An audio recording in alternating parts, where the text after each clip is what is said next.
www.casarema.fr. Une maladie qui se manifeste toujours lorsque tu as besoin d'avoir la totalité de ton potentiel. Lorsque tu as besoin d'être en bonne santé, parce qu'il y a une affaire, parce qu'il y a une opportunité. Lorsque tu as besoin d'avoir tout ton potentiel, c'est lorsque la maladie se manifeste. Et là même, j'aimerais dire à ceux qui servent Dieu, si tu tombes malade seulement quand tu vas prêcher, quand tu vas modérer, quand tu vas chanter, ce n'est pas une maladie normale. C'est une maladie spirituelle qui a une intelligence. Une maladie intelligente qui se manifeste seulement lorsque tu as une opportunité, lorsque ta vie commence à avancer, lorsque tu commences à monter, c'est quand tu tombes malade. Lorsque tu es proche des examens, c'est quand tu tombes malade pour ne pas étudier. Alléluia. Ce qui est prioritaire, ce n'est pas le service pour Dieu. Ce qui est prioritaire, c'est ta propre transformation.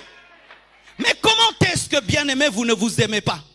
Ne sois pas un fils de Xéva à l'église. Alléluia. Ne sois pas un fils de Xéva. Sois d'abord guéri de ta fièvre, ensuite sers Jésus. Sois d'abord guéri de ta fièvre, ensuite sers Jésus. Si tu n'es pas guéri de ta fièvre, attends. Je dis attends. Il n'y a pas de course dans l'œuvre de Dieu. Il n'y a pas de course. Il n'y a pas de course. Pour voir plus de vidéos chrétiennes en exclusivité, tapez www.casarema.fr. Je prie, Père éternel, que tu libères les captifs ce matin, que tu brises les chaînes ce matin, que tu brises les chaînes ce matin, que tu brises les chaînes ce matin. Oh Dieu, brise les chaînes ce matin. Délivre ce matin. Transforme ce matin. Parle à cet homme, à cette femme qui est venu assoiffé de toi. Sauve pour ta gloire, ô Dieu. Règne. Anéantis ce qui n'est point de toi, tout ce qui est ténébreux. Je m'abandonne à l'Esprit Saint, au nom de Jésus-Christ. Amen. Nous acclamons le Seigneur. Gloire à Dieu. Je vous salue au nom de Jésus.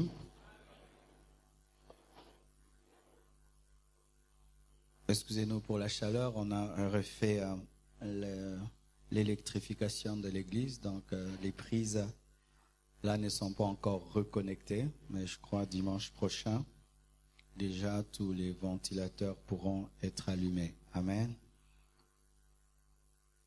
Aujourd'hui, je vais parler dans ce grand sujet, comment vaincre l'occultisme. Je vais parler sur les signes d'une vie influencée par Satan. Tu peux dire ça à ton voisin? Amen. Nous allons lire deux passages. Nous sommes debout, nous lisons ensemble. Luc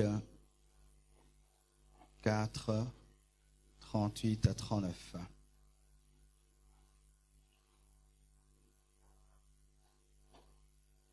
Luc 4, 38 à 39. Vous y êtes?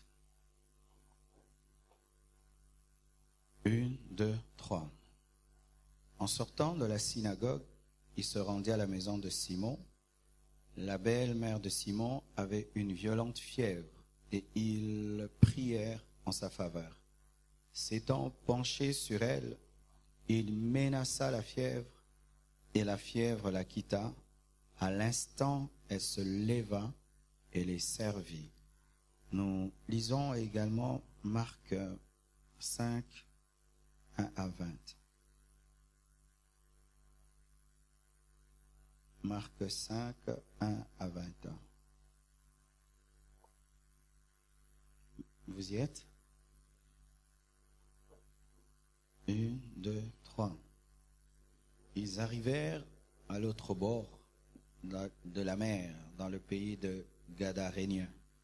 Aussitôt que Jésus fut hors de la barque, il vint au-devant de lui un homme sortant des sépulcres et possédé d'un esprit impur.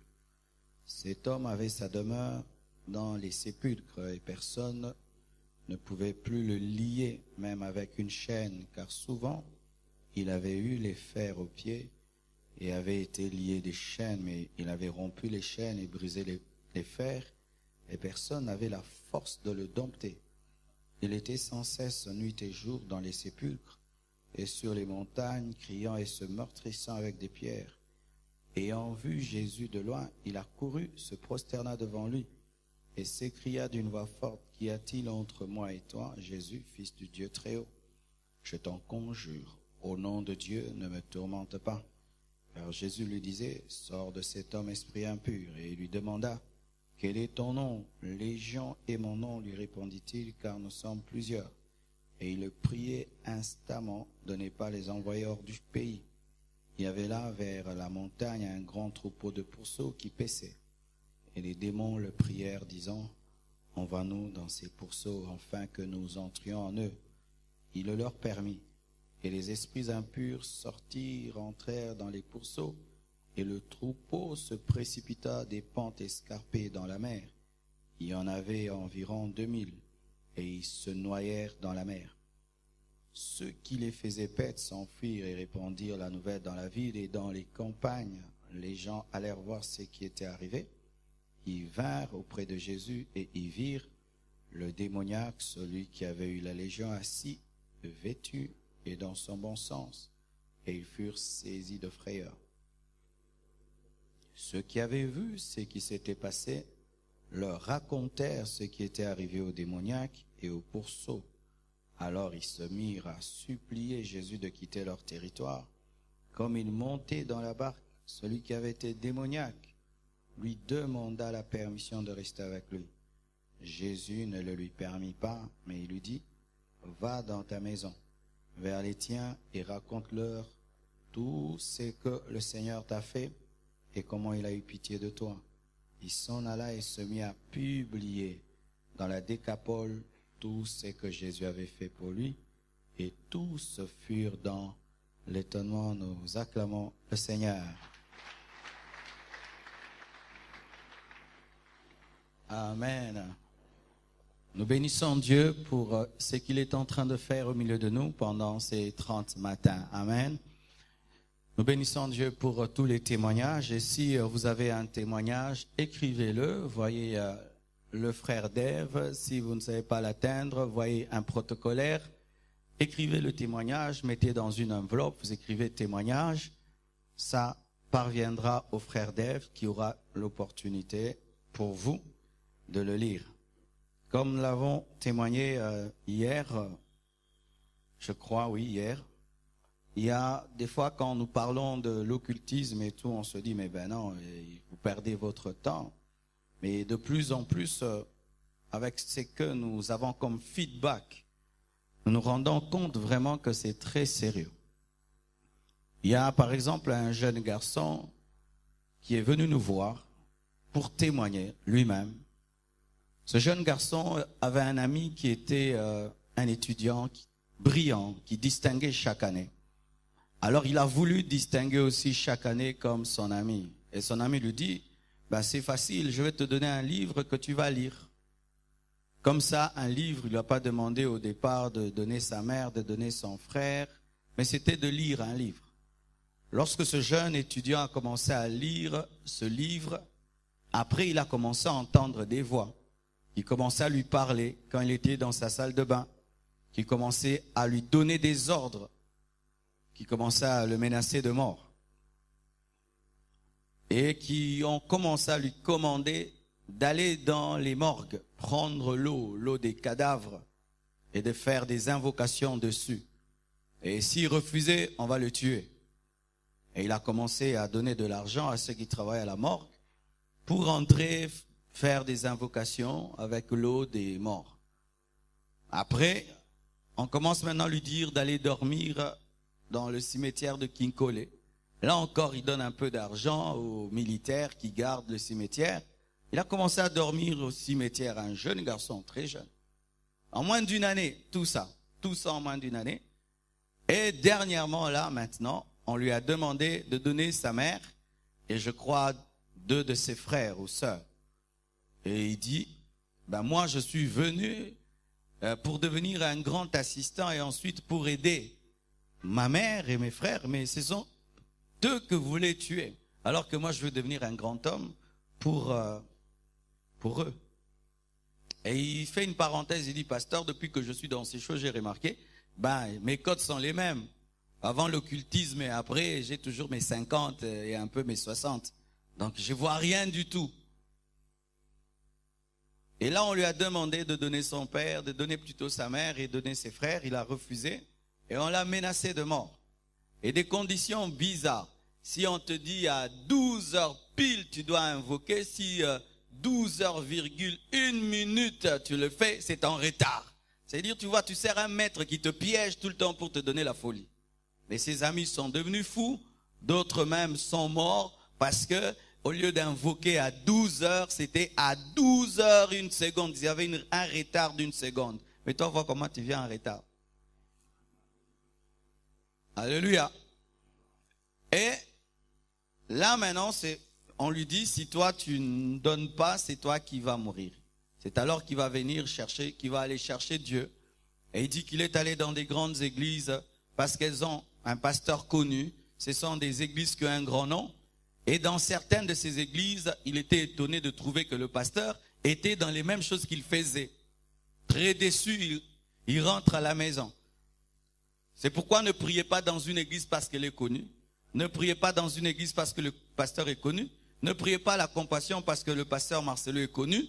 Ne priez pas à la compassion parce que c'est une église qui a beaucoup de membres. Non, on ne prie pas une église à cause de ça. Parce que il y a aussi des foules là où il y a la fausseté. Un cadavre pourri fait une foule de mouches aussi. Et il était très étonné. Et il a dit que lorsqu'il est venu ici, il a senti la présence de Dieu. Et il a amené ses livres. On a brûlé ses livres. On est en train de le suivre et prier pour lui. Et j'espère qu'il ira jusqu'au bout. Un étudiant. Pas pour avoir le boulot. Seulement pour être assistant. Rien que pour être assistant, tu es maman et ses frères. Dis à ton voisin, le diable est un escroc.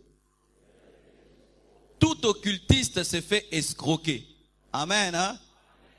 Quand tu sers le diable, tu sers un escroc. Il te donnera 1000 choses, il va te ravir 10 000.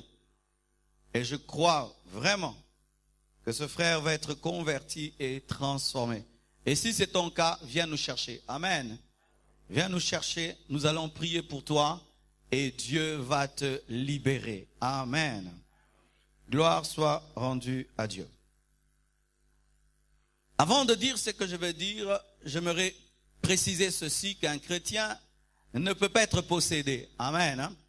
Parce que tu es le temple du Saint-Esprit. Bibliquement, un chrétien ne peut être possédé. Un chrétien ne peut pas avoir un démon dans son esprit. Un chrétien ne peut pas être totalement contrôlé par les démons. Impossible, parce que son esprit est le temple du Saint-Esprit. Il y a possession totale lorsque le démon habite ton esprit. Et le chrétien ne peut pas avoir un démon dans son esprit parce qu'il y a déjà le Saint-Esprit dans son esprit et le démon ne peut cohabiter avec le Saint-Esprit. Mais le chrétien n'a pas que l'esprit.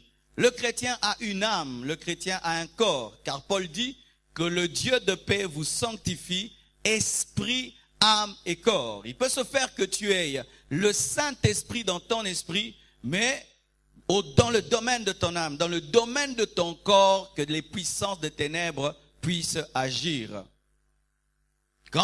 Lorsque tu vis dans la désobéissance et tu ouvres une porte à l'ennemi, lorsque tu es incrédule, tu es un chrétien mais tu n'as pas la foi. C'est-à-dire un sorcier te dit, tu vas tomber malade et tu crois, tu vas tomber malade. Là, ce n'est pas la faute de Dieu, tu as manqué la foi. Amen. Ou un démon vient, il dit, toi, je vais te tuer aujourd'hui et tu commences à pleurer au lieu de manifester la foi, il va t'avoir. Lorsque le chrétien n'a pas de foi, lorsque le chrétien vit dans le péché, lorsque le chrétien ne travaille pas à connaître la parole de Dieu, lorsqu'il est dans l'ignorance, lorsque le chrétien fait des alliances que Dieu n'accepte pas, il ouvre des portes, ce qui fait que certains domaines de sa vie peuvent être touchés par le diable, peuvent être influencés par les puissances de ténèbres. Son corps, son âme, ses finances, ses affaires, ce qui l'entoure peuvent être influencés par les puissants des ténèbres s'il ouvre la porte par le péché, par l'incrédulité, par des alliances mauvaises et par l'ignorance. Amen. Lorsque nous lisons la Bible au sujet de la belle-mère de Pierre, la Bible nous dit que lorsque Jésus-Christ est entré dans la maison de Pierre, il a trouvé que sa belle-mère était malade. Elle avait une fièvre. Et je dis que cette fièvre n'était pas une fièvre provenant des microbes, mais c'était une fièvre spirituelle démoniaque. Pourquoi? Parce que la Bible dit, Jésus menaça la fièvre. Et ce que j'aime, c'est que celui qui écrit Luc, c'est un médecin. Et un médecin sait qu'on ne menace pas la fièvre. Amen. Hein? Parce qu'on ne menace que ce qui a des oreilles. Alléluia. Mais le médecin Luc dit Jésus menaça la fièvre. Donc il parla à la fièvre. Il prit autorité sur la fièvre parce que cette fièvre-là n'était pas une fièvre normale, c'était une fièvre démoniaque. La belle-mère de Pierre avait une maladie d'origine démoniaque. C'est pourquoi Jésus a pris l'autorité sur la fièvre parce que c'était un esprit. Et aujourd'hui, j'aimerais vous confirmer que toute maladie ne vient pas des microbes. Il y a le sida qui vient du VIH. Il y a aussi le sida qui vient des démons. Ah oui, il y a la malaria qui vient des moustiques. Il y a aussi la malaria qui vient des démons.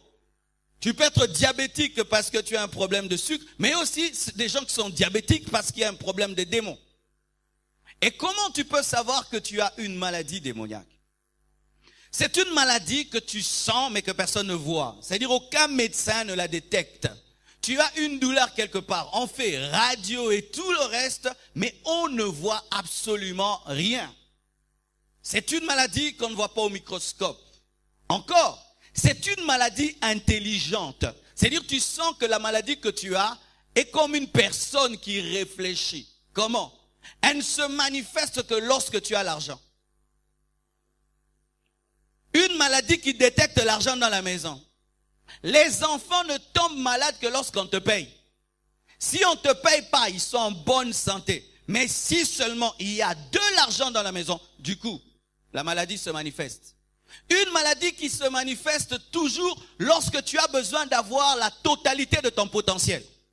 Lorsque tu as besoin d'être en bonne santé, parce qu'il y a une affaire, parce qu'il y a une opportunité. Lorsque tu as besoin d'avoir tout ton potentiel, c'est lorsque la maladie se manifeste. Et là même, j'aimerais dire à ceux qui servent Dieu, si tu tombes malade seulement quand tu vas prêcher, quand tu vas modérer, quand tu vas chanter, ce n'est pas une maladie normale, c'est une maladie spirituelle qui a une intelligence, une maladie intelligente qui se manifeste seulement lorsque tu as une opportunité, lorsque ta vie commence à avancer, lorsque tu commences à monter, c'est quand tu tombes malade. Lorsque tu es proche des examens, c'est quand tu tombes malade pour ne pas étudier. Une maladie cyclique qui revient toujours en une période précise, où tu peux dire, janvier arrive, je vais tomber malade. Moi, en janvier, je tombe toujours malade. Janvier. Et quand janvier arrive, tu tombes malade. Dernièrement, un grand médecin de cette vie, il est venu me voir. C'est un chrétien. Et c'est bon de voir des hommes qui sont intellectuels et qui sont spirituels. Amen. Lui-même est médecin, il soigne les gens. Il opère même le cerveau. Mais il vient me dire, pasteur, je sens que j'ai une toux. Mais cette toux est démoniaque. Je dis, pourquoi tu dis que ta toux est démoniaque? Il dit, 1, j'ai pris tous les médicaments possibles. Elle ne part pas. 2, j'ai remarqué que ma toux ne se manifeste qu'à 22h59. Quand seulement c'est 22h59, pasteur, je prends ma montre, je commence à tousser. Et j'ai remarqué que cela ne se manifeste que lorsque je suis dans ma chambre. Mais si je quitte ma chambre, je vais dormir ailleurs, je me sens bien. Quelle est cette maladie qui aime le salon plus que la chambre? Quelle est cette maladie qui a un rendez-vous précis à 22h59? Ainsi, connaissant que là, il n'y a plus besoin de médicaments, on a pris autorité, il était délivré. Est-ce que tu connais l'origine de ta maladie? Alléluia. Il y a aussi des maladies spirituelles qui proviennent du jugement de Dieu. Tu pèches, Dieu te frappe. Là, on ne chasse pas les démons, on demande pardon. Alléluia. Car il y a aussi des maladies qui proviennent du péché. Où Dieu lui-même te frappe, ce n'est pas un démon. Mais dans le cas de la mère, de la belle-mère de Pierre, il s'agissait d'une maladie démoniaque. Lorsque une maladie cyclique démoniaque apparaît dans ta vie, tu dois la refuser. Dis à ton voisin, refuser. Tu dois la refuser comme étant le colis du voisin. Tu vois, si tu es chez toi à la maison, tu habites le numéro 13, et puis on frappe à ta porte, et on t'amène une facture de la SNEL du numéro 14, tu dis quoi? Ce n'est pas ici. Le numéro 13, c'est de l'autre côté. Amen. Hein? Tu dois la refuser au nom de Jésus, parce que tu es le temple du Saint-Esprit. Et souvent, les esprits impurs travaillent en coalition. Comment? L'esprit de maladie vient, mais en soi, derrière lui, il y a l'esprit de pauvreté. Alors toi, tu penses en soi que ce n'est qu'une maladie. Alors que ce n'est pas une maladie. C'est un esprit de pauvreté. Parce que tu as $1000 et tu mets tout dans la maladie alors que tu devais investir. Ainsi, il y a une pauvreté qui est cachée derrière la maladie. Des enfants qui tombent malades seulement quand tu es malade. Quand tu as l'argent. Pourquoi? Pour que tu restes pauvre. Une maladie qui se manifeste seulement quand tu pries. Pour que tu n'aies pas l'onction. Une maladie qui se manifeste seulement quand tu as l'église. Il y a des gens, quand ils viennent à l'église, ils tombent malades. Une maladie qui n'aime pas la présence de Dieu. Des gens même qui ressentent des douleurs dans le corps quand ils prient. S'ils commencent à prier, ils ressentent des douleurs dans le corps. Il doit s'arrêter. Comme ça, il n'a plus mal à la tête. Mais s'il continue à prier, il aura des maux de tête. Une maladie démoniaque. Alléluia. Un sommeil qui se manifeste qu'à l'église. Amen. Hein? C'est une maladie démoniaque aussi. Là, j'ai parlé parce que j'ai vu un frère dormir. C'est ça, je crie avec ce micro, mais tu dors. Jusque-là, je dois étudier ces personnes au microscope, t'étudier comment fonctionnent tes oreilles et ton cerveau, que tu dormes quand on crie. Mais quand on dit Amen, il est courageux, mais là, il n'y a pas de baffe. Viens ton voisin, il faut savoir pourquoi tu viens à l'église. Hein? Ah oui. Et cette femme avait une maladie. Et la Bible nous dit que lorsque Jésus a menacé la fièvre, automatiquement, elle s'est levée pour servir. Ça veut dire qu'elle ne pouvait pas servir. Voici un signe d'une personne influencée par les démons. Elle a du mal à servir Dieu. Elle peut dire, je vais servir Dieu à l'église. Pourquoi les autres chantent à la chorale? Pourquoi les autres sont au protocole? Pourquoi les autres sont à l'intercession? Moi aussi je veux servir. Moi aussi je veux servir. Et puis on dit non, pour servir, il faudra aller à l'école des membres. Elle va à l'école des membres pendant 1 année. Elle finit. Elle fuit la chorale elle-même. Alléluia. Elle fuit la chorale elle-même. Mais tu as fait 1 année pour être à l'école des membres, mais tu viens aussi à la chorale, tu chantes seulement 1 fois, et puis disparu. Pourquoi? C'est l'esprit là qui lui a dit de quitter la chorale. Les personnes qui ont des problèmes démoniaques créent souvent des problèmes dans les départements parce que ce sont des malades qui infectent les autres. Ce sont eux qui blessent les autres, qui détruisent les autres, qui découragent les autres, qui amènent l'indiscipline. Pourquoi? Ce sont des Naaman lépreux, mais qui veulent servir Dieu. Ce qui est prioritaire pour toi n'est pas de servir Dieu, c'est d'être guéri de tes maladies spirituelles. Je répète, ce qui est important pour toi, ce n'est pas d'être protocolaire, d'être choriste, mais c'est d'être guéri de ta maladie avant de servir Dieu. La belle-mère de Pierre devait d'abord être guérie pour servir Jésus. Mais des fois, nous avons des belles-mères fiévreuses, mais qui veulent servir Jésus. Tu vas faire tomber l'assiette. Donne-moi l'amen. Bien-aimés frères, sœurs, j'aimerais vous dire que ce qui est prioritaire pour moi, ce n'est pas que tu fasses des choses à l'église. Ce qui est prioritaire pour moi, c'est que tu sois guéri de toutes tes maladies spirituelles. Parce que, bien-aimés frères, la Bible nous dit que les disciples sont venus auprès de Jésus-Christ afin de se glorifier, de chasser les démons. Et qu'est-ce que Jésus dit? Ne vous glorifiez pas de ce que les démons vous soient soumis, mais glorifiez-vous de ce que vos noms soient inscrits dans le livre de vie. Ce qui est important, ce n'est pas ce que tu fais pour Dieu, mais c'est ce que Dieu a fait en toi. Ce qui est important, ce n'est pas ce que tu fais pour Dieu, mais ce que Dieu fait en toi. Mais des fois, nous nous précipitons à servir Dieu pendant que nous avons les mêmes maladies des personnes sur qui nous exerçons le ministère. Give me amen. Au début de ma vie chrétienne, j'étais un frère respecté par mon pasteur, respecté à l'église. J'amenais les gens à l'église, je formais les gens, je prêchais, je grandissais vite et j'avais, entre guillemets, une certaine grande réputation d'être parmi les vaillants de l'église, les frères puissants de l'église. Un jour, un pasteur venant de là-bas, on a prêché chez nous. Il a donné un message et je me suis retrouvé. C'est comme s'il parlait de moi. Malgré toute mon onction, ma spiritualité, je me suis retrouvé. Et quand il a commencé à prier pour les gens tombaient parce qu'il avait un ministère de délivrance. Les gens tombaient, et on les emportait dans la permanence pour prier. Et puis on est venu me chercher. Marcelo vient prier pour les gens, les démonisés. J'ai dit non, je ne prie pas. On dit, oh, comment tu pries pas? Tu es intercesseur. J'ai dit, oui, je suis intercesseur, mais je suis concerné. Un lépreux ne prie pas pour un être lépreux, sinon il sera davantage infecté. J'ai mis de côté mon orgueil spirituel, je suis allé chercher aussi ma propre délivrance. Je suis passé devant. Et c'était un truc quand on dit, personne ne vient. Mais Dieu m'a dit d'aller. Et je suis allé. Et tout le monde me regardait. Mais qu'est-ce que tu fais devant? Parce que je suis malade. Parce que même si tu es infirmier, tu peux aussi être malade. Oh, même les médecins tombent malades. Même les médecins tombent malades. Alléluia. Et je suis passé devant et on a prié pour moi. Quand on a prié pour moi, j'ai senti que j'étais libéré. J'ai dit, donnez-moi les possédés là. J'ai chassé les démons. Alléluia. Ce qui est prioritaire, ce n'est pas le service pour Dieu. Ce qui est prioritaire, c'est ta propre transformation. Mais comment est-ce que, bien-aimé, vous ne vous aimez pas?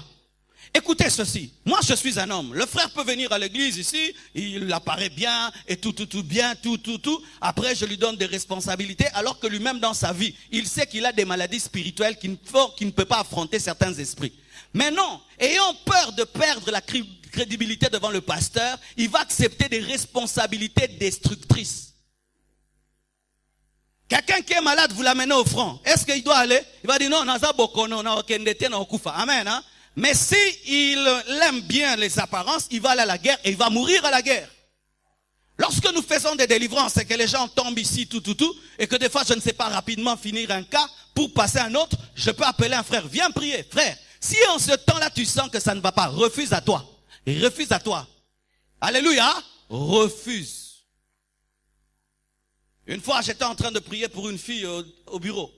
La fille là s'agitait à un niveau au point où elle allait se dénuder. J'ai dit non, là ça devient sérieux. J'ai invité des frères, venez la tenir pour que je prie pour elle. Bien aimé, quand seulement les frères sont venus, l'ont tenue ici. Il a ramassé le frère. Hein? Donc, demande Dongoli Moutou. Donc, Dongoli, tu n'as pas de démon. Kodongola, est un démoniaque. Le démon l'a regardé du pied jusqu'en haut et la main qu'il avait touchée là. Et là, il a insulté en Kiswahili. La fille là ne parle pas Swahili, mais elle a parlé Kiswahili. Anglais au Kichuchu. On attend une gousse Kichuchu. Kichuchu, vous savez c'est quoi? Kichuchu, c'est la partie de la canne à sucre qui n'a pas de sucre. C'est-à-dire, regarde-moi ce chrétien sans onction, sans pouvoir, sans sainteté qui peut me toucher. Enlève tes mains là, je vais te faire du mal. Et j'ai senti que c'était vrai. N'a pas besoin de toucher, frère. Frère, bima, on a beaucoup de problèmes. Alléluia. Ne sois pas un fils de Xéva à l'église. Alléluia. Ne sois pas un fils de Xéva. Sois d'abord guéri de ta fièvre, ensuite sers Jésus. Sois d'abord guéri de ta fièvre, ensuite sers Jésus. Si tu n'es pas guéri de ta fièvre, attends. Je dis, attends. Il n'y a pas de course dans l'œuvre de Dieu. Il n'y a pas de course. Il n'y a pas de course. Pourquoi est-ce que les médecins qui nous soignent prennent des précautions? Parce que tu peux lui donner le sida. Pourquoi ils prennent les précautions? Ils prennent des gants et tout. Parce que même en venant servir à l'hôpital, il n'est pas venu mourir. Toi aussi, quand tu es venu servir Dieu, tu n'es pas venu mourir. Maintenant, vous n'avez pas de gants. Vous n'avez pas de gants. Le pasteur suppose que tu as une vie de prière. Du coup, toi, tu penses que tu as la vie de prière. Ce n'est pas moi qui donne la vie de prière. Le pasteur suppose que tu mènes une vie qui fait que les puissants de ténèbres ne vont pas te nuire. Toi aussi, du coup, comme il a dit, j'entre dedans. Non, il faut avoir la sincérité du pasteur.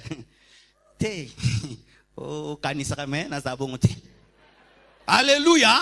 C'est cette sincérité qui va te sauver, qui va te délivrer. Sinon, on va t'envoyer dans une guerre qui te dépasse.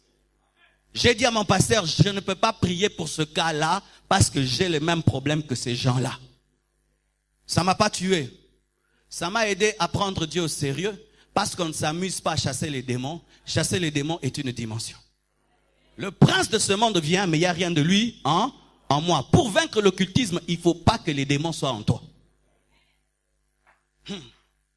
Alléluia. Bien-aimés frères et sœurs, parlons du possédé de Gadara. La Bible nous dit que cet homme possédait des esprits impurs, habitait où? Habitait le cimetière. Dans le cimetière, il y a quoi? La pourriture. Il y a des corps putréfaits, c'est ça, hein? La putréfaction. Ça fait bien le français des fois. Putréfaction. Je me dis vraiment, des fois nos langues aussi, il faut beaucoup prier pour nos langues. Hein? Vous voyez nos avenues, Makongo, Kimaki, Lombo, Lubefu. Mais leur avenue du beurre, avenue de la fraise, avenue de la mentoise. Donc, tu as déjà envie d'aller dans l'avenue là. Lubefu, Kimafiki, Lombi, Masangambi, là. Non, vraiment, nos ancêtres, ils n'étaient pas gentils. On te donne un nom qui te pousse pas à être engagé. Kankolongonchuza. Mais les autres, comment t'appelles? Jean-Pierre Lafleur. Ah, engagé. Donnez des bons noms à vos enfants, hein? Alléluia. N'ajoutez pas des mauvais noms sur des mauvais noms et puis des mauvais noms. Alléluia. Ça, c'était pour te faire rire parce que je vais te faire mal. La Bible nous dit que cet homme, quand les esprits sont entrés en lui, directement, il a quitté sa chambre, il a quitté sa maison.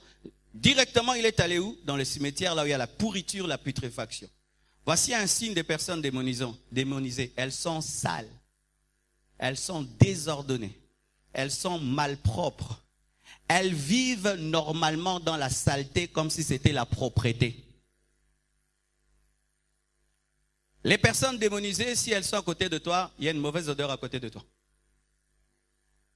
Certains, c'est parce que, à cause de la présence des esprits dans leur vie, ils deviennent tellement sales qu'ils sentent mauvais. Mais d'autres même, malgré leur propreté, ils ont des mauvaises odeurs. Car les esprits donnent aussi des mauvaises odeurs. Il y a des personnes, malgré toute leur propreté, dégagent une odeur de fiente de pigeon. C'est-à-dire, ça tombe les parfums de odeur fiente de pigeon. Et j'aimerais te poser la question. Si maintenant, là, on te dit de nous donner seulement la clé de ta maison, et tu restes dehors, qu'est-ce qu'on va trouver? Si maintenant on te dit, donne-nous la clé de ta chambre, reste ici, nous entrons. Qu'est-ce qu'on va trouver? Si on dit c'est mon frère d'enlever les chaussures, qu'est-ce qu'on va trouver? Si on dit on va faire un combat de boxe, on enlève les chemises en cinglé, quel cinglé nous allons voir? Si on t'arrête maintenant par la police et on t'enlève le pantalon, quel boxeur on va voir? Si maman tu tombes évanoui, maintenant on t'amène à l'hôpital, quel genre de choses on va voir? Si on va dans ta salle de bain, quel essuie on va trouver? Sachez aussi, on n'a pas un seul essuie, hein? On a des essuies, mais toi tu as un essuie par 3 ans. Tu changes l'essuie après 3 ans.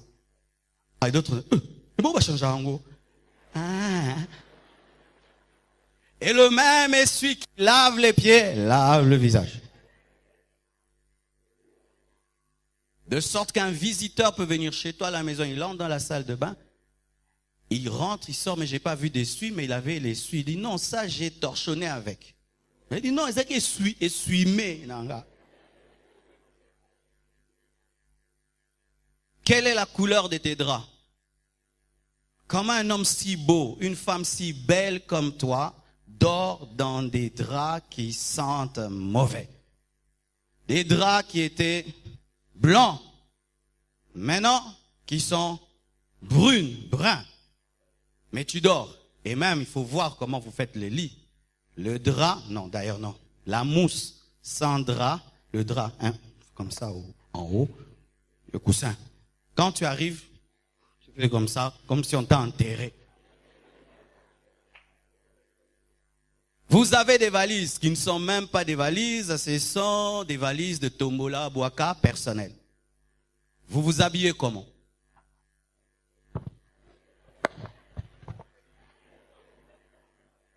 C'est comme ça que vous cherchez les vêtements. Ces beaux hommes, ces belles femmes ne prennent pas un beau pantalon, une belle chemise et la mettent. Non, c'est comme ça qu'ils choisissent le tombola personnel à domicile.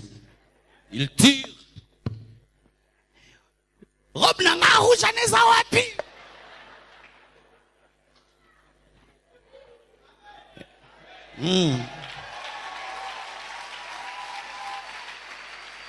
Dimanche, c'est un culte pastoral. Et s'ils trouvent le pantalon, ils font quoi? D'ailleurs, ça, c'est déjà repassé soi-même, sans repassage. Le soleil va repasser ça. D'ailleurs, qui va savoir que ce n'est pas repassé? Ngatel malibosote, ngatel malibosote.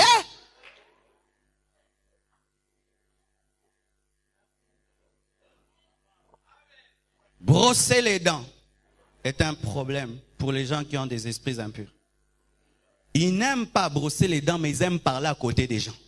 Ça, je ne comprends pas. Ils n'aiment pas brosser les dents, mais ils aiment causer à côté. C'est pourquoi je vous dis aujourd'hui, que j'ai l'occasion de le dire. Quand vous me parlez, respectez les périmètres cellulaires. Ah, c'est grave, hein. Des fois, je rentre à la maison vraiment. Parce qu'il y a de ces odeurs qui te restent, qui entrent dedans pendant un jour. C'est pas parce que je suis pasteur qu'il faut me tuer. Ah oui, vous venez jusque là. Pasteur! Surtout s'il est en retraite, il ne brosse pas les dents. Qui a dit que quand on est en retraite, on ne brosse pas les dents?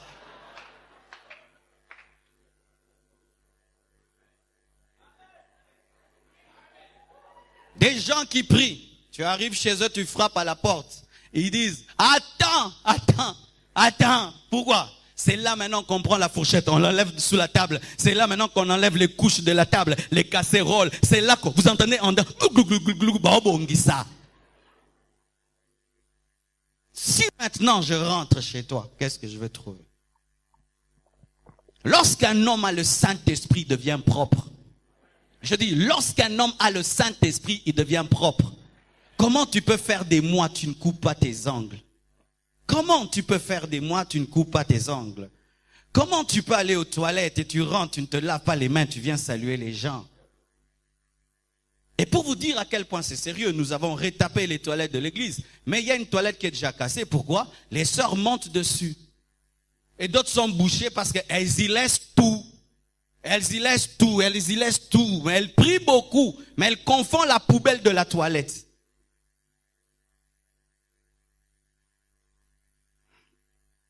Maintenant, qu'est-ce qui arrive? Dans ta vie, tu vois que tu n'avances pas, tu ne prospères pas. Et tu vois que les démons sont loin. Alors que les esprits ne sont que dans ta saleté. Tu dis à une femme, je t'aime, avec une bouche qui pue. Elle va dire oui. Parce qu'elle aura cette bouche qui pue toute sa vie. Ah oui, bah t'es, hein.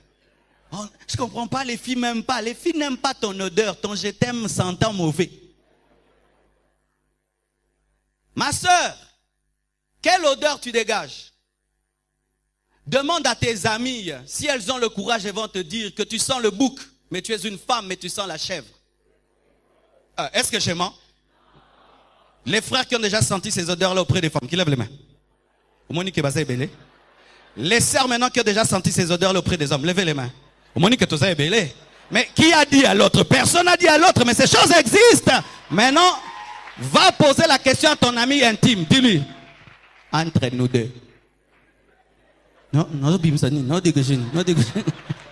Ah oui, ça va te sauver la vie, ça va te sauver la vie. On ne peut pas se marier à quelqu'un qui sent mauvais parce qu'on n'épouse pas quelqu'un qui habite le cimetière. Tant qu'il était dans le cimetière, qui l'avait épousé? C'est seulement Jésus qui s'est donné la peine parce que lui, il a le parfum spirituel. Mais un humain, il va t'engager, il va t'épouser. Même s'il t'a épousé, tu vas voir qu'il va te fuir sur le lit. Des choses qu'on ne dit pas mais qui sont réelles, des odeurs. La Bible dit que lorsque l'église prie, il y a des parfums. Même Dieu, il aime le parfum. Lorsque Noé a dégagé le parfum, Dieu a dit, je ne tue plus. Vous ne pouvez jamais négliger les odeurs dans la vie. Jamais. Quand tu portes une culotte, 6 jours, tu ne la laves pas. Tu dégages, frère, tu dégages. Quand tu portes un cinglet, 6 jours sans le laver, tu dégages l'odeur. Mais pourquoi tu ne sens pas? Parce que l'homme habitué à l'odeur ne sent plus l'odeur.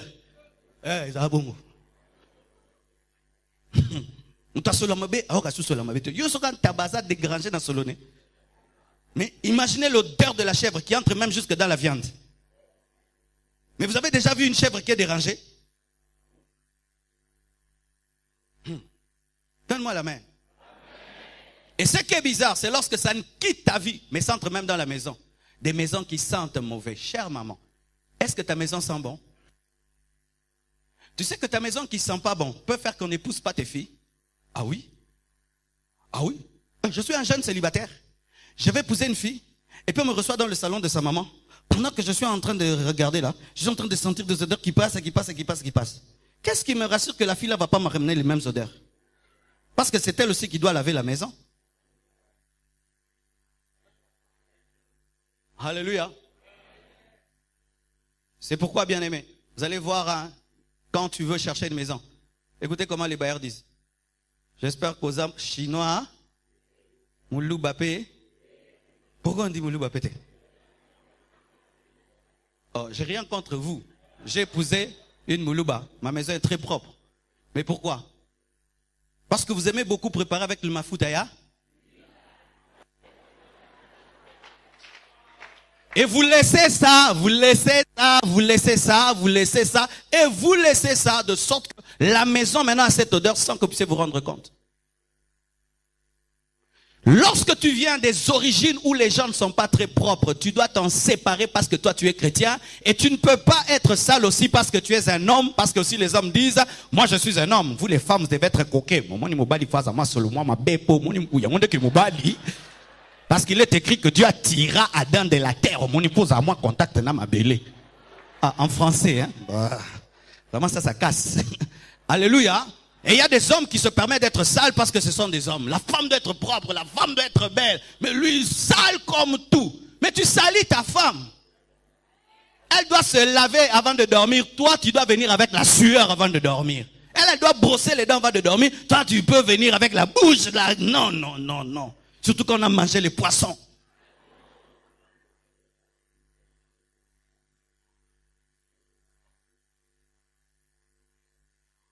Mais maintenant, malgré que je te prêche ici, en toi il y a quelque chose qui dit, même s'il parle, rien.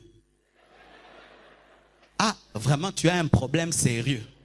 Même s'il dit ce qu'il dit, moi je me retrouve bien dans mon désordre.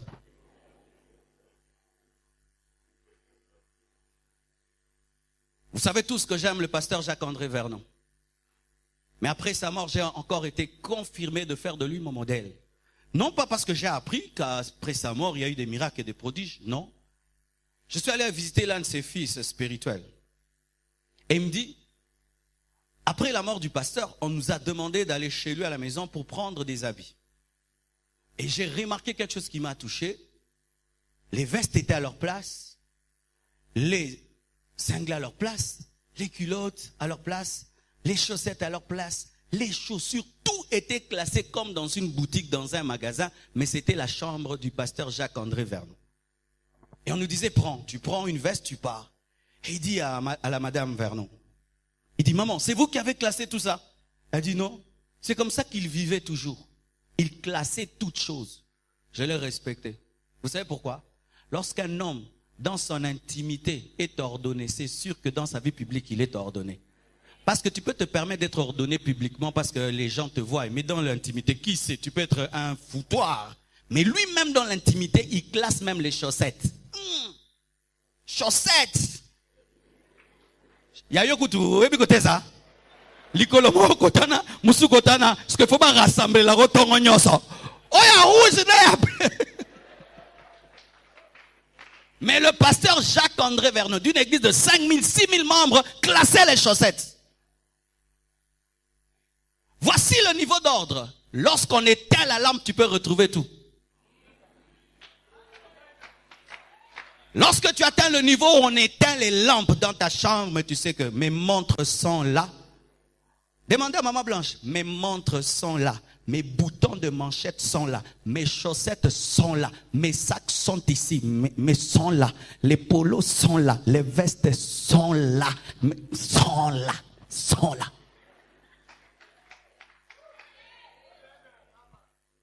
Mais certains hommes, ils arrivent à la maison. La chaussure à la porte. la chaussette au couloir, l'autre chaussure là-bas. Donc, tu dois le suivre aux traces des désordres et tu le trouveras là où il a dormi. D'ailleurs, tu dors avec les chaussures, n'est-ce pas? N'est-ce pas que tu dors avec les chaussures? My God. C'est ta femme qui doit t'enlever les chaussures. Tu dors avec les chaussures. Tu dors avec la veste, la cravate. Donc,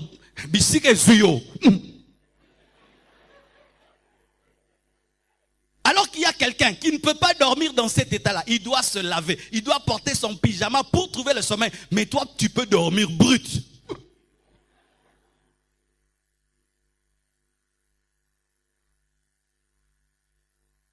C'est pourquoi lorsque même maman Marceline enseigne sur l'hygiène de la femme, venez. Alléluia. Venez. La force de la vie n'est pas que dans les choses très spirituelles.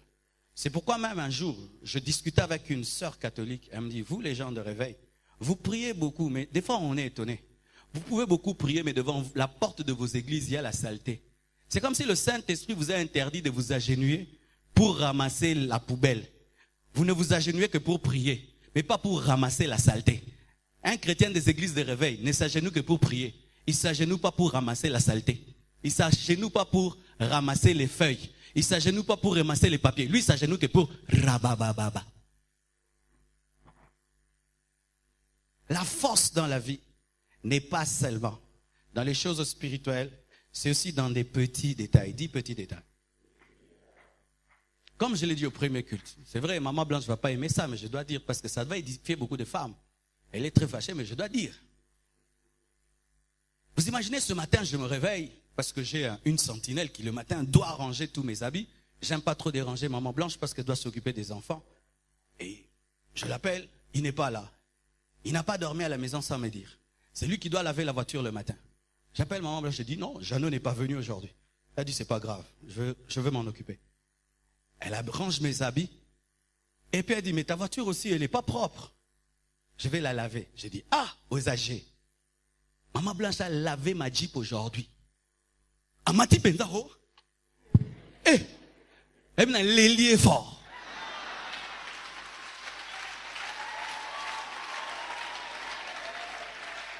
Quel papa peut témoigner que sa femme a lavé la voiture? Laver la voiture. Laver la voiture. Mais elle pouvait me laisser partir. Mais dit non, un homme comme toi ne peut pas avoir une voiture qui est sale. Et comme il n'y a personne qui peut le faire, moi-même je lave. Elle a lavé la grande voiture jusque dedans. Oh, je suis touché. Très touché. Car il y a beaucoup de sœurs qui veulent imiter Maman Blanche dans la coiffure, dans les pagnes, dans les jupes, dans les classes. Non, elle lave aussi la voiture de son mari. Suis-là aussi.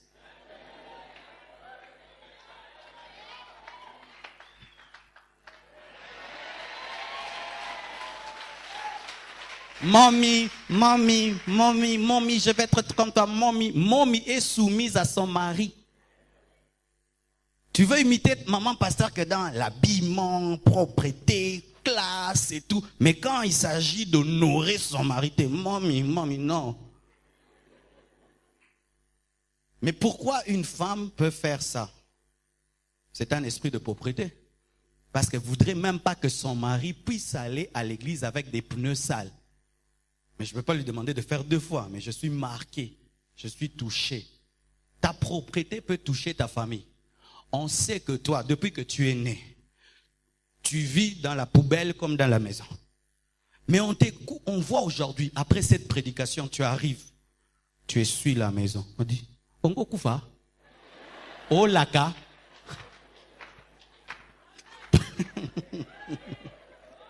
Il y a des gens qui font ça pour depuis qu'il est né, il n'a jamais fait ça. Tu commences à tondre la pelouse de la maison, tu classes tes habits. On dit, l'enlèvement aura lieu.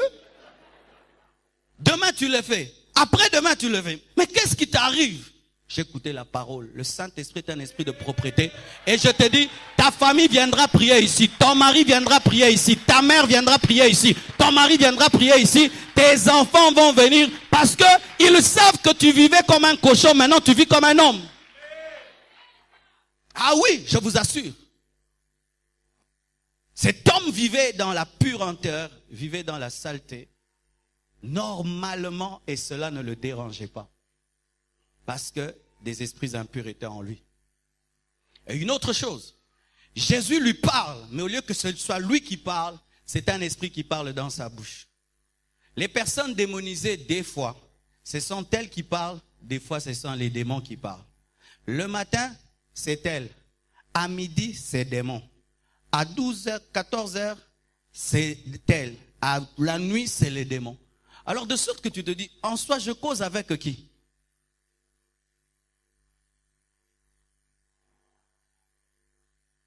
Il y a en toi un esprit qui te pousse à parler et à faire du mal aux gens par ton langage. Et quand tu ne le fais pas, il te fait sentir que tu as raté une occasion au Katamotulingala. Lorsque quelqu'un te parle, tu sens aussi des paroles monter. Mais tu sens que ce ne sont pas tes paroles. Et quand tu parles, ça a un impact sur les gens de sorte que quelqu'un même peut se suicider parce que tu l'as insulté, parce que tu insultes trop bien. Et quand tu rates l'occasion de répondre, tu rentres à la maison, tu es en colère pour rater l'occasion au Katalingala. Des personnes qui ont l'art de faire du mal dans les paroles. Il a l'art, il a le don. Il a le don. De sorte que quand il veut parler, tu dois barrer. Vous les connaissez? Donc lui, on a peur de sa bouche comme on a peur d'une mitraillette. Vous les connaissez? On aimerait qu'il ne dise rien. Parce que lui peut te parler une fois, ça abîme toute ta journée, tous les mois. Il a un don. Tu peux même sentir quand est-ce que ça va sortir. Tu sens, il se concentre, il a trouvé. Quand il ouvre,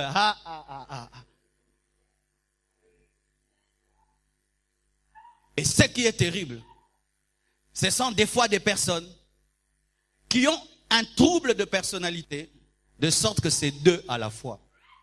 La Bible nous dit ceci. Suivez-moi s'il vous plaît. La Bible nous dit ceci. Jésus pose la question, qui es-tu? Et la personne répond, Légion. Oh non, j'ai parlé à toi, mais pourquoi le démon répond? Ce sont des gens qui ont double personnalité. Des fois, ils sont gentils, et puis, Romikanda, Osalenini, et l'autre, Yamasanene Sengo, et puis Mawa, Panin Kabouye.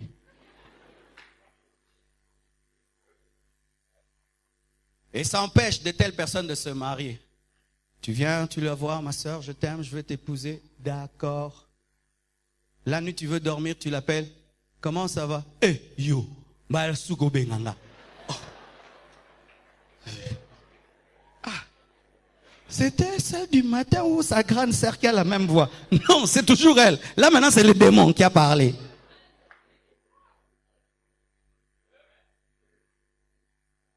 Dernièrement, je chasse les démons dans une fille qui me respecte beaucoup. La fille m'insulte. Est-ce qu'elle peut m'insulter normalement? Non. Qui parle des fois dans ta bouche? Si tu remarques ceci, les gens se plaignent trop de ta bouche. Tu remarques, les gens se plaignent trop de ta bouche. Il se peut que les esprits parlent dans ta bouche. Si les gens se plaignent souvent de ta bouche, tu parles pas bien, tu parles pas bien, tu parles pas bien. Il ne faut pas tout le temps argumenter. Va devant Dieu. Il se peut que c'est les gens qui parlent, ce n'est pas toi. Parce que quand les gens parlent, ils parlent avec le ton de ta voix. Ils parlent avec le ton de ta voix. Suivez-moi. Quand nous chassons les démons, ils disent, je ne vais pas sortir, je ne vais pas sortir. C'est la voix de qui? C'est la voix de la personne. Mais est-ce que c'est la personne? Alors maintenant, c'est quand c'est une séance de délivrance. Vous savez que là, c'est les démons, c'est elle. Mais il y a des gens sans séance de délivrance. Double personnalité. Je connais quelqu'un qui le matin se réveillait et se tape contre le mur, Un esprit d'autodestruction. La Bible nous dit, cet homme prenait des pierres et se tailladait lui-même se tailladait. Et cette fille se réveillait, elle se cognait contre le mur. Pourquoi? Elle se cogne contre le mur. Les personnes qui ont des esprits impurs ont un esprit d'autodestruction. Ils n'aiment faire que ce qui les détruit. Arrête de fumer, c'est quand il va fumer. Ne bois plus, c'est quand il va boire. Même si on met sur le paquet de cigarettes un poumon pourri. D'ailleurs, plus vous mettez, plus faire. Ça va faire ça. Attention au sida, je ne vais pas la voir, on va faire ça. Arrête avec l'occultisme, les démons sont là-bas. Je veux voir. La Bible dit, il se détruisait lui-même. Il faisait des choses qui le détruisaient, qui le tailladaient. La vie que tu as, est-ce que tu es en train de la détruire ou tu es en train de la construire?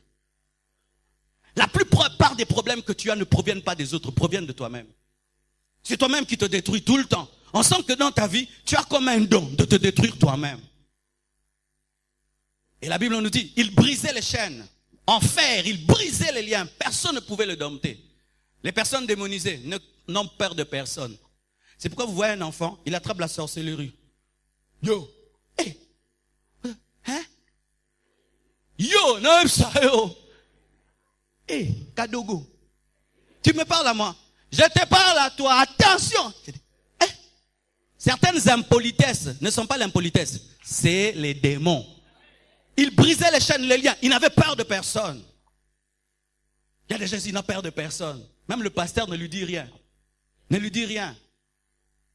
Frère, assis-toi. Pourquoi? Je ne m'assieds pas, je fais ce que je veux. Il y a des gens comme ça ici.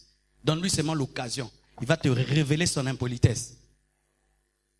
Donnez-lui seulement l'occasion. Il va vous révéler à quel point lui, il n'a peur de personne. Il est ici à l'église. Il n'a peur de personne, de personne, de personne, donc de personne. Même de Dieu, il n'a pas peur.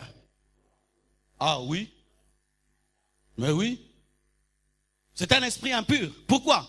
Parce que ça va te pousser un jour à toucher à l'autorité qui va te détruire.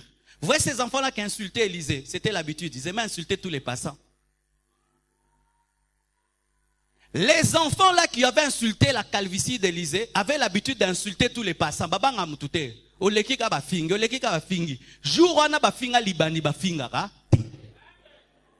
C'était un libandiouin. Et dans le Libandi, il y avait des ours. Et ils ont tué les enfants. Moi, j'ai peur de personne. Moi, les hommes de Dieu me disent rien. Tu vas rencontrer un homme de Dieu qui craint Dieu, qui a une alliance avec Dieu. Il parle, il détruit ta vie. Ah oui, ces hommes existent. Hein? Ah, il y a des hommes bizarres. Hein? Il a une intimité avec Dieu, tu le critiques, il détruit ta vie. Voyez à Moïse, on l'a critiqué, la lèpre est venue sur Myriam. Hein? Moi, j'ai peur de personne. J'ai peur de personne. Ça va te détruire un jour. Dans la vie, il faut avoir des gens que tu crains, que tu respectes, que tu honores. Personne. Fais attention. Tu es démonisé. Et encore, il avait une force surnaturelle de briser les fers. Une force surnaturelle. Un jour, je parle d'une sœur. Et puis elle me dit, non, attention à la maman là. Elle est forte. Hein? Je dis quoi? La maman là, faible et fragile, dit, quand elle se fâche, elle tape tout le monde. Pour l'arrêter, vous devez être à 10. Je dis, la sœur fragile, là, quand elle est en colère, elle a une force surnaturelle. Quand tu te fâches, tu deviens comment? Certains, quand ils se fâchent, ils ont mal seulement ici. Une boule, là. Vous connaissez la boule? Quand tu fâches, une boule. Et puis il doit se calmer. Mais il y a d'autres, ils ont une force extraordinaire. Il peut tuer quand il est en colère. S'il ne voit pas le sang, il ne s'arrête pas. Il se bat jusqu'au sang. Il peut te mordre et t'enlever la chair. Il peut te griffer et t'enlever la chair. Quand il est en colère, ça devient comme un monstre, comme un animal.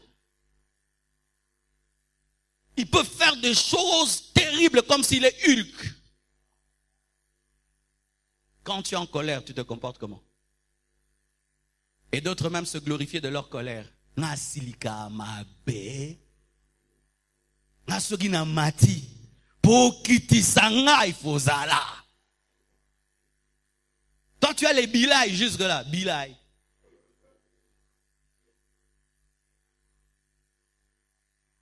Lorsque j'étais à la recherche d'une femme pour épouser, il y a une femme seulement que j'ai fui à cause de ça. Je suis venu chez elle brusquement. Un secret. Il faut toujours tomber brusquement comme le Saint-Esprit à la Pentecôte, tout à coup. Il vient du ciel un vent impétueux. Je suis venu tout à coup. Je trouve la sœur là, jolie à l'église, qui s'habille bien, en train de vibrer.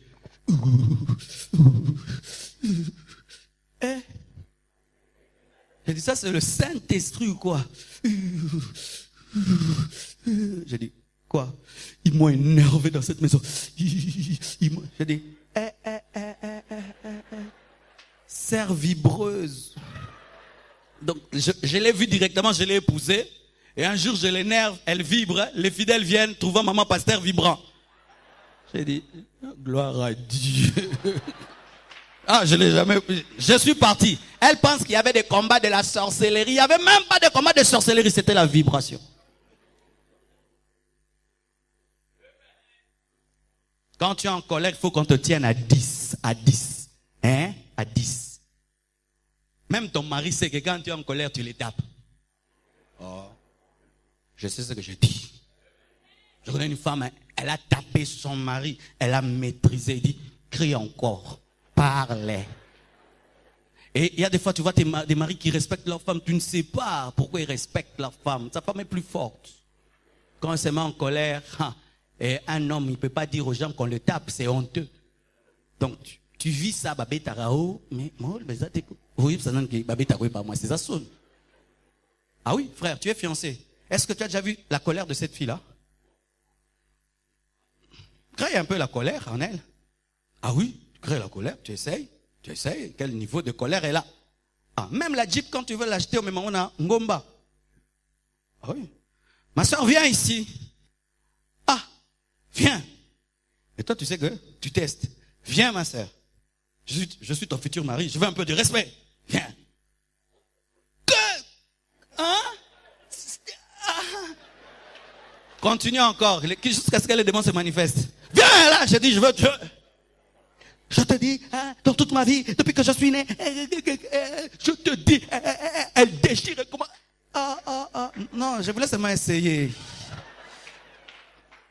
Que Dieu te bénisse, ma sœur. Va chez le pasteur qui te fasse la cure d'âme et la délivrance. On se verra au ciel.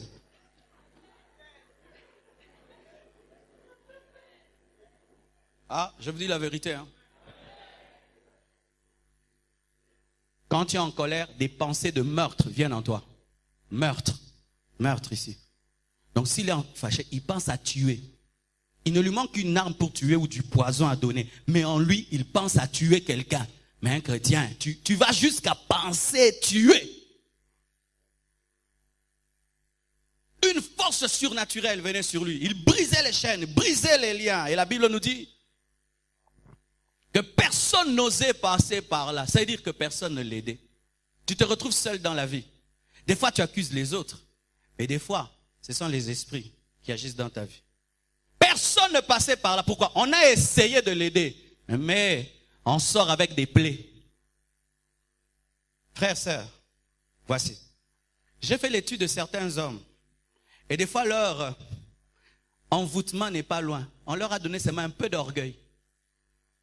Tu sais, Satan peut détruire ta vie. Il te donne seulement un orgueil bête. Amen, hein? Un orgueil bête de rien et sans rien pour que les gens ne t'aident pas. Quelqu'un veut t'aider au boudé. Hein? Je vais t'aider. Lisungi, il y a niveau ni. On l'a envoûté rien que par un petit orgueil de rien du tout. Tout son problème ne tourne que sur un peu d'orgueil. Personne ne passait par là, parce que si tu passes là par là pour l'aider, il te détruit. Tu es seul, sans amis, sans personne qui t'aide. Mais des fois, tu accuses les autres. Mais regarde bien ta vie. Tu déchires les gens qui t'aident. Tu les détruis. Tu les fais mal au point où ils décident de te laisser seul. Que Jésus lui-même vienne t'aider. Quand il y a maintenant des cas, les gens disent « Oyokara ». Donc tu deviens le cas Oyoka Anza. Des fois, la solitude n'est pas le signe que tu as une vie de caractère. Tu es insupportable. Terminons. Dans l'expérience de délivrance, j'ai remarqué aussi ceci. Les gens qui sont démonisés ont ce problème. Ils n'arrivent pas à lire la Bible. Quand ils lisent la Bible, ils dorment. 2, ils n'arrivent pas à adorer seuls dans leur chambre. S'ils adorent seuls dans leur chambre, ils n'ont rien à dire à Dieu. Si tu sens que tu as un problème pour adorer seul dans la chambre, tu as un problème pour lire la Bible, fais très attention. Encore, ces personnes ne grandissent pas spirituellement. Elles peuvent faire 10 ans dans le Seigneur, mais c'est comme si c'était un bébé spirituel qui vient de se convertir à peine. D'autres ont un problème, une vie de dents de scie, en dents de scie. C'est-à-dire, il monte, il descend, il monte, il descend. Il n'est pas constant dans sa spiritualité. Ça monte ou ça baisse tout le temps. C'est une maladie spirituelle. D'autres, ils rétrogradent facilement. Ils abandonnent Dieu facilement. Pour un rien, ils abandonnent Dieu. C'est une maladie spirituelle. Et voici une dernière chose que je vais aborder demain. Ils sont sous l'emprise de ce qu'on appelle des épouvantes paralysantes. Épouvantes paralysantes. Tu peux dire ça à ton voisin?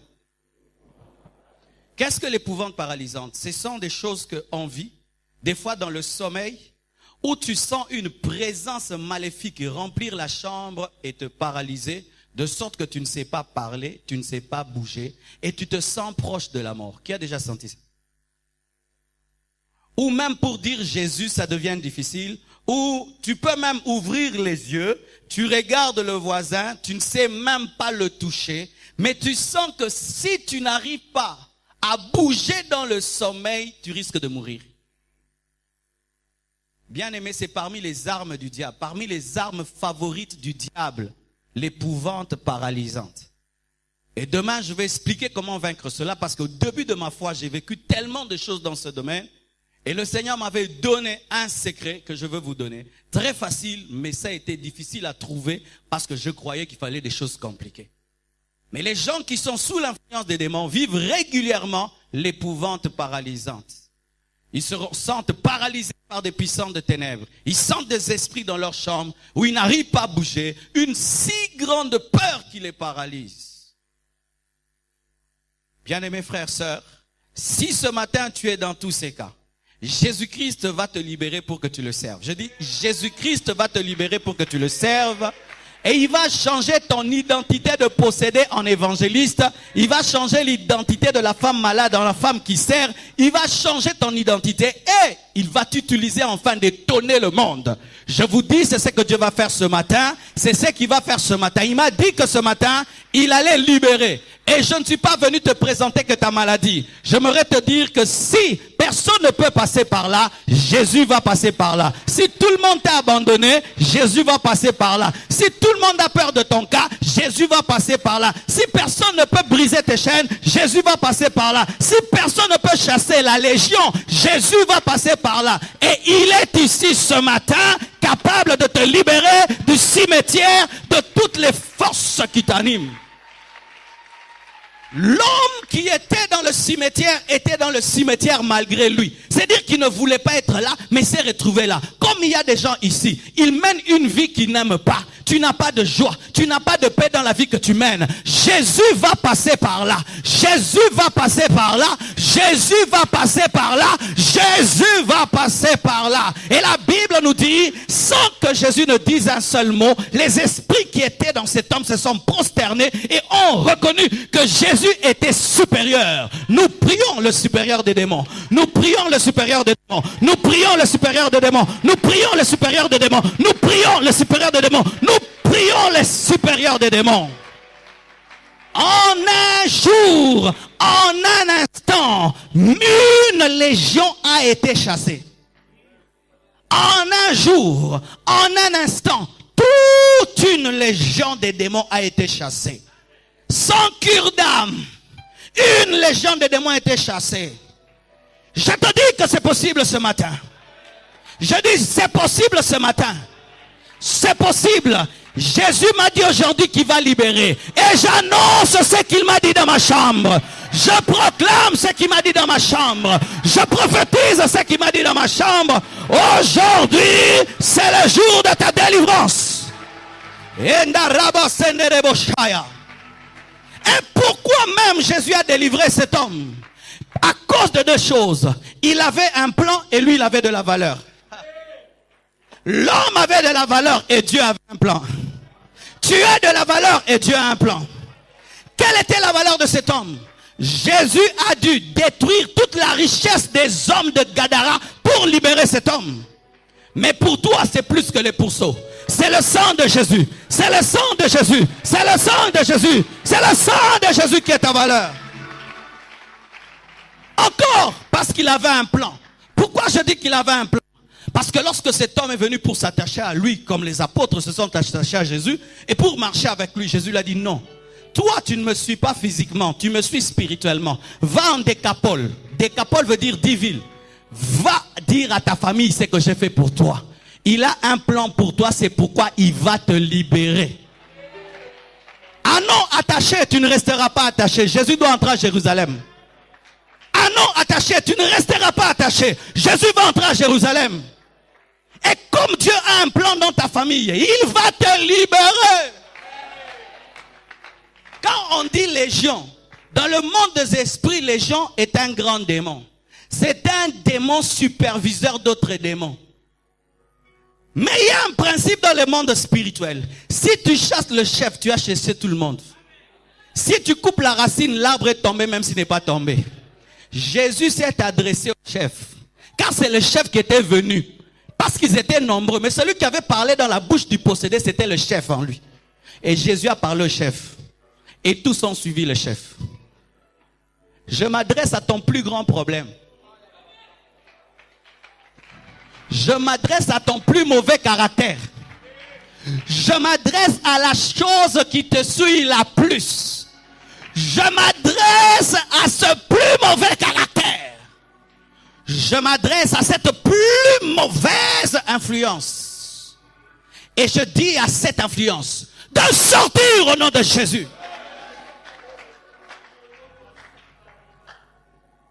Il m'a dit de vous dire, ne vous habituez pas à la prière de votre pasteur. Ne venez pas à l'église en spectateur pour voir ce qui se passe. Lorsqu'on va à l'église, on est concentré plus que dans un hôpital sur son cas. Je dis au nom de Jésus que tout ce qui s'appelle légion dans ta vie s'en aille. S'en aille. S'en aille. S'en aille. S'en aille. S'en aille. S'en aille. S'en aille. S'en aille. Au nom de Jésus. Au nom de Jésus. Au nom de Jésus. Au nom de Jésus. Au nom de Jésus. Amenez ces personnes touchées par l'onction. Amenez ces personnes.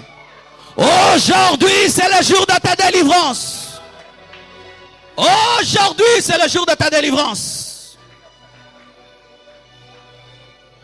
Là où tu es, que celui qui a libéré le possédé de Gadara puisse venir. Là où tu es, que celui qui a libéré le possédé de Gadara puisse venir. Là où tu es. Amenez la sœur là, amenez-la.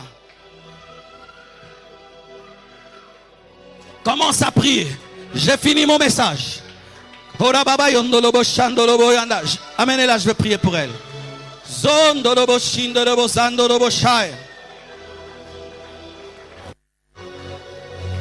Libère-nous. C'est aujourd'hui, ma soeur. Libère-nous. Sois libre. Sois libre. Sois libre.